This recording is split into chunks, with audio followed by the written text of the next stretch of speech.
আজকে পাপার কাণ্ডকারখানা দেখে তো অবাক হয়ে গেছিলাম। সন্ধ্যেবেলা খুব চটপটা কিছু খেতে ইচ্ছে করে। আর সেদিন এত টক খাওয়ার ক্রেভিং হচ্ছিল, সাথে মোমো খাওয়ার, মানে সন্ধ্যেটা হলেই আমার এগুলো খেতে খুবই ইচ্ছে করে। আর সেদিন তো ফুচকাওয়ালাও আসেনি। আর ফুচকা খেতে গেলে অনেকটা দূরেই যেতে হবে, তাই দুধের স্বাদ ঘোলে মেটানো আর কি। একটুখানি চানাই বানিয়ে ফেললাম, মটর ছিল, তারপরে ছোলা ছিল, এখানে হচ্ছে শসা, টমেটো, লবণ আর লঙ্কা, লেবু দিয়ে সুন্দর করে একটা চাট মতো বানিয়েছিলাম। আর ভাতও খেতে ইচ্ছে করছিল না, যেহেতু টক খাওয়ার ক্রেভিং হচ্ছিল। টকটা মানে চানাটা খেলাম, আর তারপরে পাপাকে ফোন করলাম, পাপা আমার জন্য 1 প্লেট মোমো আনবে, খুব খেতে ইচ্ছে করছিল। তো পাপা কি করেছে, মোমো আনার বদলে এখানে এনেছে চিকেন কাটলেট, মোমো, সাথে বিরিয়ানি। মানে এতগুলো কখন খাবো আমি, সাথে এতগুলো খাবার। তো অনেক কষ্টে শেষ করেছি, মানে আমি তো একা শেষ করতে পারিনি, মাও আমার সাথে সাথে হেল্প করেছে, ভাইও ছিল।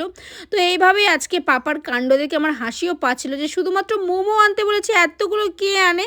এরকমই হয়তো পাপারা হয়। যাই হোক, আজকের মতো আসি।